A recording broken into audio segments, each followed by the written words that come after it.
I was really worried that this was going to be rookie year 2.0 for Jung Ho Lee. And it's just amazing how being with the team last year, how much he was able to absorb, basically hit the ground running. He was starting to heat up a little bit in May. And I think that combined with the swagger he brings, you mentioned he's the spark plug. He is the face of the franchise this team has been waiting for. Good Lord, that was a massive downpour they were playing. And I was shocked they played the game for as long as they did on Friday night.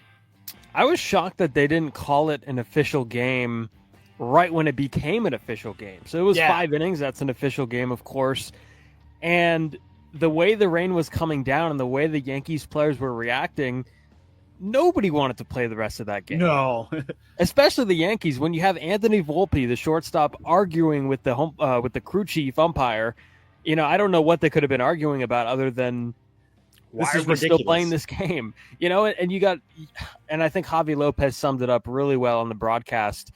He said that it becomes a safety risk at this point. Mm-hmm. You don't want to have a pitcher who is gripping a baseball not very well because of the wet weather and hitting guys. And one of the Yankees right-handed relievers kind of started missing the zone a little bit, almost hit Jung Ho Lee in the chest. There's a few things that went on, but Jung Ho Lee was not the guy to hit in that series. So no, it was Hamilton came in and he starts throwing wild there. And then Hill came in too. He was also looking a little bit wild. And I think it was who was here at the end. I'm looking up the names here. Gomez, Yoendris Gomez. He came in at the end, number 94. He was the last Yankee pitcher of the night. And that dude, he could not hit the broadside of the barn. I mean, everyone in that Yankees pitching rotation on Friday night looked like Brock Purdy in the rain. They just could not get a grip on it at all. And I think I remember the Volpe thing, which I've never seen before. I've never seen a player arguing with an umpire saying we need to put the tarp on the field here. But yeah, the Giants were up 8-1 going in that top of the 6th inning. And it's just like, what are we doing here, people? Like, I heard people saying like, they don't want to have a doubleheader tomorrow because they had the 3:00 Eastern start time the next day. And both these teams are in a long stretch of games with no days off. So maybe there is that, but a little bit less rain on Saturday, though. The Giants fell in that one 8-4, and then they were able to take the series in New York. And, Steven, we'll get to Jung Ho Lee in a second, but I think you'd say, taking 2 of 3 in Cincinnati to start the season, that's pretty good. Not great, but that's pretty good. Sweeping the Astros and Mariners, that's not nothing. You can't shake a stick at that.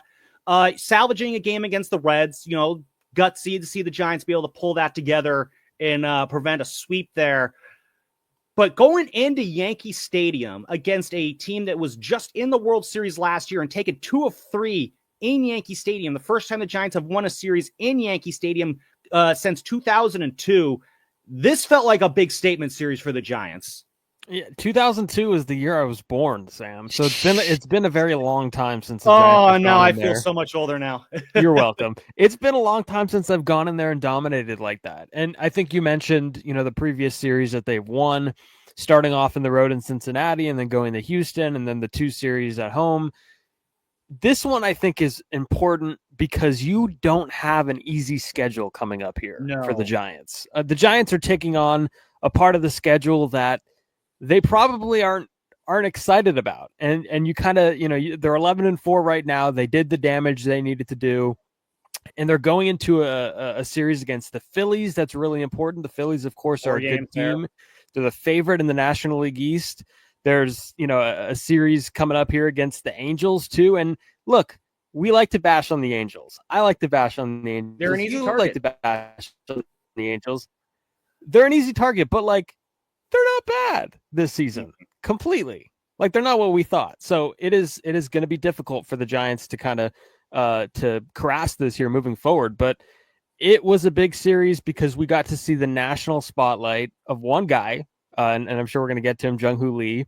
Mm-hmm. But we also got to see the Giants kind of fix some of the little things they were missing in those first 2 games against the Reds. So the happy flight ended up paying off. The rain shortened game, I'm sure they'll take that any day of the week. Robbie Ray saves the bullpen a little bit. Pretty good. Saves the bullpen, exactly.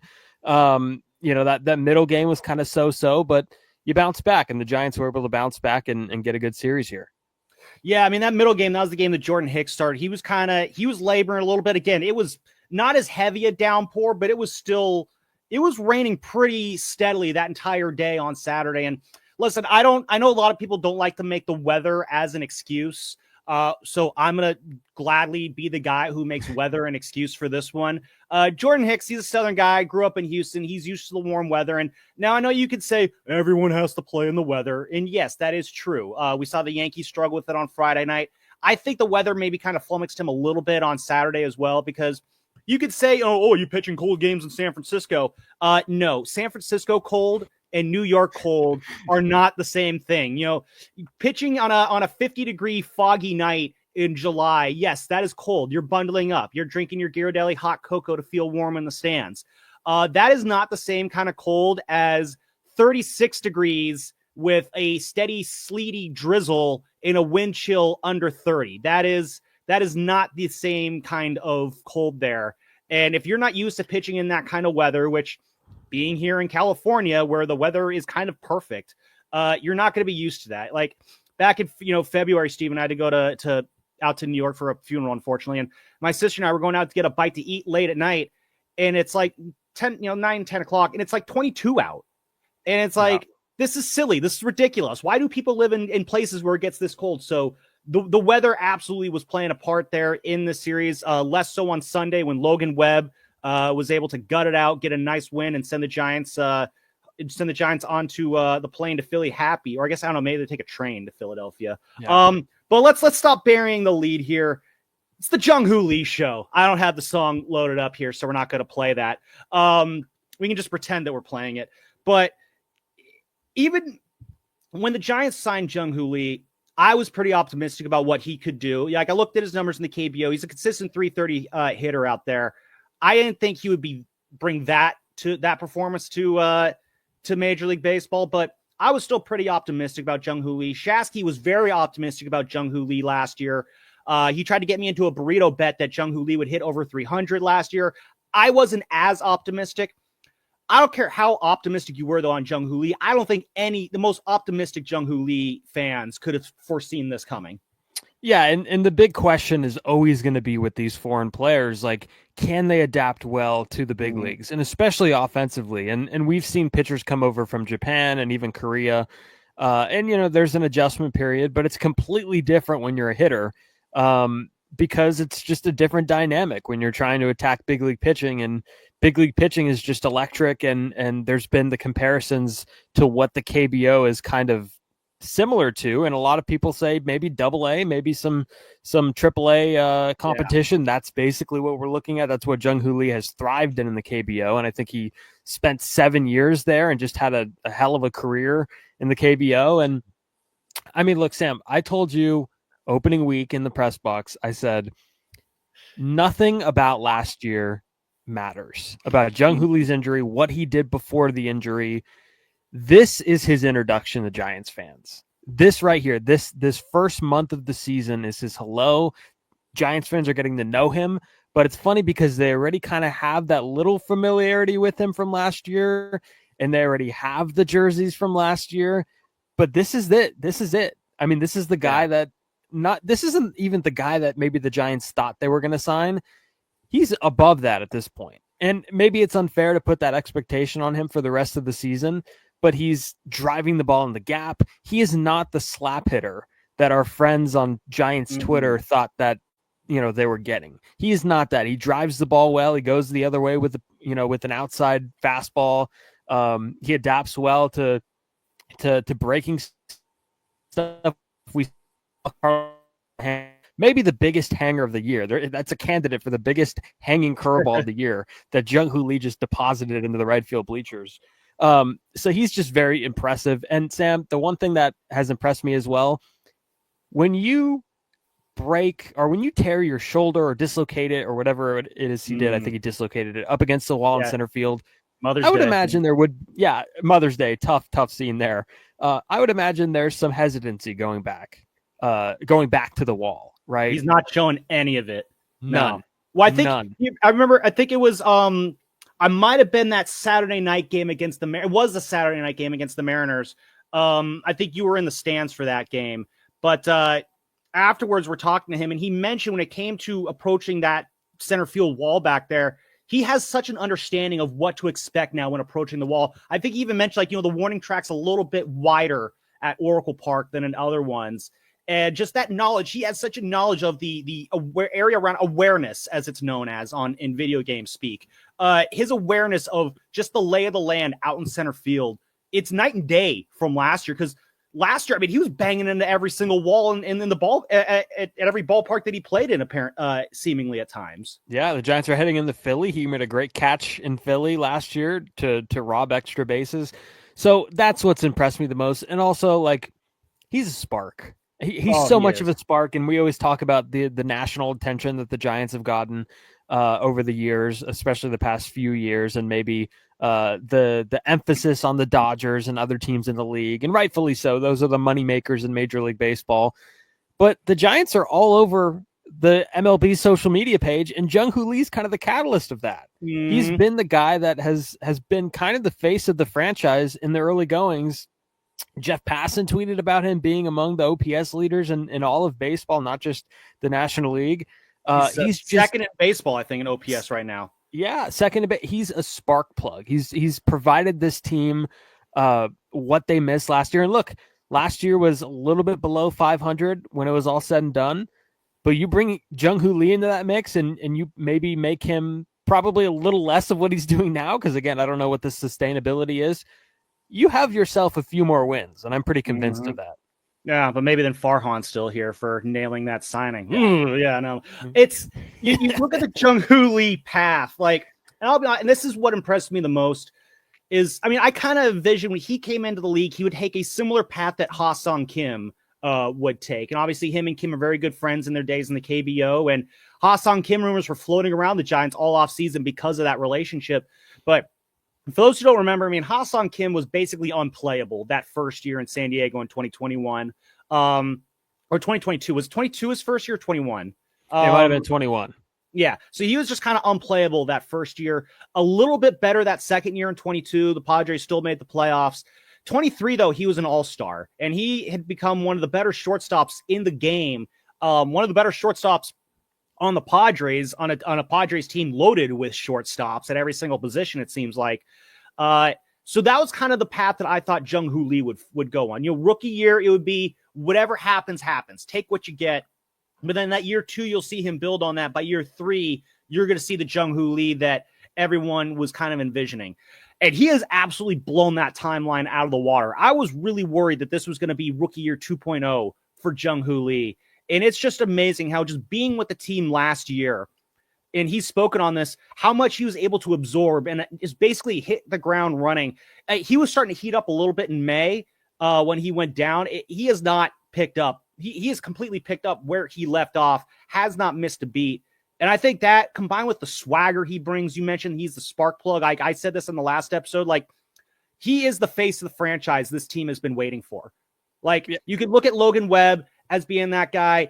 You could say Matt Chapman is that centerpiece, or Willie Adames with the big contract. No, it is Jung Ho Lee. And I think we're getting to a part where, I mean, he's going to be, my guess is the 51 jerseys will soon be far more popular in the crowd than the 35 jerseys or the number 5 jerseys or the 28 jerseys. Like, it's going to be the 51 jersey dominating Oracle Park very, very soon.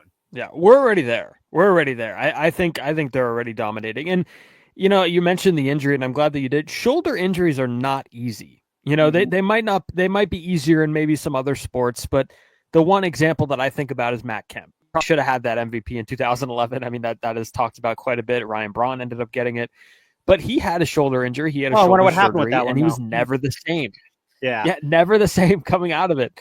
And it's not an easy injury. It's almost like you'd rather see his elbow go, because elbows kind of we've learned the science of repairing an elbow, right? Yeah. In terms of baseball, but with the shoulder, it's tough, and there's no signs of that. And you mentioned him staying with the team after that injury and after the surgery. When you come over from a different country, it's talked a lot about how much that adjustment is, how much of an adjustment that is, but nobody will ever know how hard that adjustment is. And Jung Ho Lee is making it look seamless. And it's different because it's not he's not Japanese, right? He's Mm-hmm. there's less of a precedent here set for Korean position players to come in here and thrive. And he's kind Yeah. of setting a precedent that, you mentioned Hasa Kim, he's met. There's been few others that have. So, I mean, and I was talking to my parents about this. I said, think about this for a second. He's one of the best players in Korea. And when you're one of the best players in Korea coming to the United States, you bring a whole bunch of people with you. So we're Mm-hmm. now watching the Jung Ho Lee tour where he goes to New York. You saw the amount of fans there. He's going to go to Yeah. Philly. You're going to see the amount of fans there. Everywhere we go, there's going to be some sort of Korean population that is excited to see Jung Ho Lee, the same way Japanese fans are going to follow the Dodgers. I mean, it's a similar thing. The Giants kind of have one of their own in a way. We got our own country to kind of take over there. If Japan's Exactly. going to go blue, South Korea is going to go orange. Bring on the sponsorships.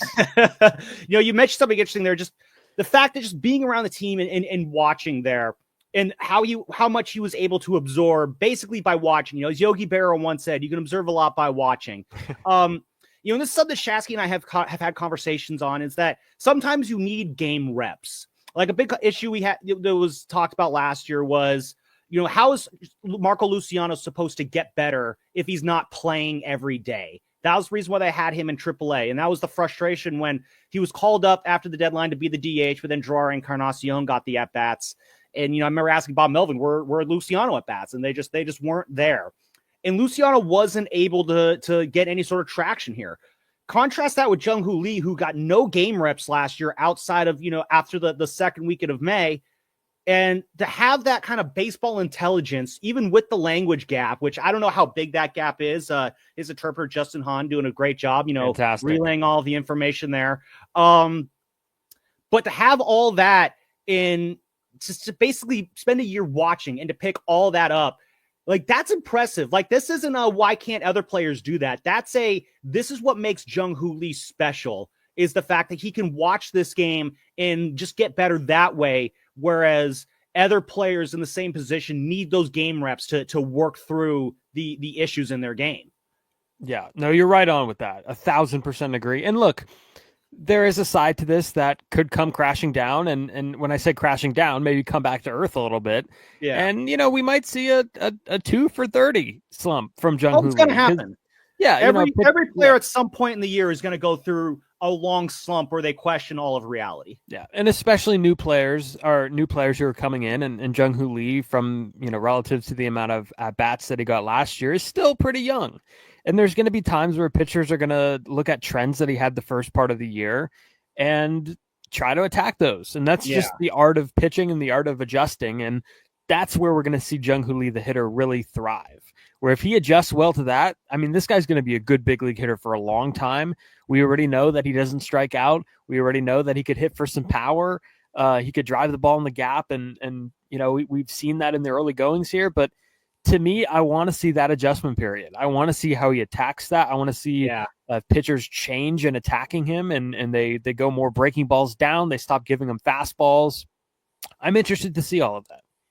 Yeah, well, I mean, that's kind of always been my thing too. I always say, like, I want to see him struggle for a bit, that's kind of like, or with this team in general, like, I want to see them struggle. And I don't say that because I want them to be bad. I want to see that because that's where baseball players really kind of make their bread and butter, is that it's not the adjustment, it's the adjustment to the adjustment. When the league adjusts to you, how do you adjust back? And the fact that he's already adjusted to big league pitching from the KBO as well as he has, that gives me optimism that when he does hit that 2 for 30 stretch and all of a sudden everyone's starting to get worried and panicked, there are signs that no, that's just a normal 2 for 30 slide and not just, the beginning of the end of this hot streak, because there is a lot to be excited about. There's a lot to believe in terms of the sustainability of Jung Ho Lee. Like, the expected batting average that he's had is right up there with the normal batting average. When, of course, expected batting average is based off of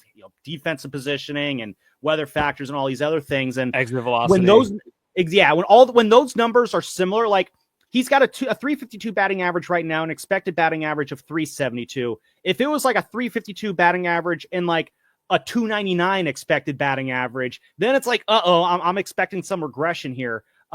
His BABIP is pretty high as well, which kind of that might portend to some negative regression at some point in the future. But even then, though, like, is he a 350 hitter? I don't know. But just a consistent 300 hitter with great doubles potential and a menace on the base paths with plus defense. Yeah, sign me up for that any day of the week. And nobody cares, Sam, anymore that he's hitting third. Nobody cares. It's amazing how no one's talking about that. It went out the window. Everybody freaked out about that. They're like, he's your prototypical leadoff hitter. And then on a lot of teams, he is. And in a lot of past generations, he is. But let's give it a break. Let's give it a break. He's hitting well. He's at a spot in the order where, something turns over with 1 and 2. It's almost like you have a double leadoff guy in the 3-hole. This is kind of the term that Alex Pavlovich has been using. But it's not a bad spot for him to hit in. Everybody's talking about, you should have your best hitter hit 2 or 3. Well, I mean, they kind of do. They kind of do, maybe we'll get into Willy Adames in a sec, but it's a good spot for Jung Ho Lee to hit in for sure. And a lot of people have been silent over that. You mentioned the leadoff hitter here, and we can switch off Jung Ho Lee now. Lamont Wade Jr. not impressive as the leadoff hitter. Giants switched things up a little bit and went with Yaz in the leadoff spot on Friday and Saturday. And I kind of like the move. A part of me was thinking, Yankee Stadium does play well for lefties. Yaz is swinging a hot bat. He's got a swing that I think profiles well for Yankee Stadium. I don't know. Do you see that as this was kind of a one-off Yaz in the leadoff spot, or is that something maybe the Giants kind of keep going with right now? Because Lamont Wade Jr., again, he has his skill set. He can get on base. But Yaz has that first to third speed that I think a leadoff guy has to have. And I think Lamont Wade Jr. is just, his skill set is better off lower in the lineup. Yeah, I mean, I think Lamont Wade Jr. is a guy who's, high on base guy when he's right, when he has his legs underneath him. And it hasn't worked. He's been pressing. And I think you could usually tell when guys just are unlucky or pressing, and Lamont Wade is pressing. And it was the right move to make a change. And I know everybody's thinking, well, it's April, give him time. Something as simple as changing up the batting order is not necessarily going to move the needle when it comes to making a significant change. So is this a significant change? No, I don't think it is. Yaz is swinging a hot bat.